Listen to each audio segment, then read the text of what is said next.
Hello, and welcome to our online tutorial on how to complete the entity information page for other entities. Let's start on the entity information page. From the Select Entity Type drop-down menu, select Other. You must fill out all fields except those marked optional. In this first field, enter the URL your entity uses. If it doesn't have a website, click the checkbox. Next is the type of data being submitted. Select either broadband availability data or bulk challenge data.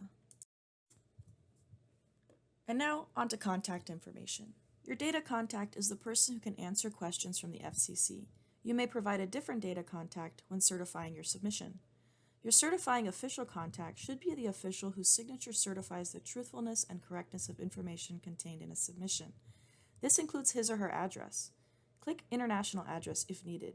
You may always specify a different certifying official contact for each submission. You can enter different names for each contact or use the same name and same information in multiple places. Once you've entered all the information, click Save. This will automatically redirect you to the Submissions dashboard page. This concludes our tutorial on how to complete the entity information page for other entities. Please remember to periodically check our website at www.fcc.gov/broadband data for links to commission orders, notices, tutorials, FAQs, and other resources. Questions about the BDC filing requirements may be submitted to the FCC by clicking on the Submit a Request button that is located on the Help Center webpage. Thank you again for your effort to prepare for the upcoming filing.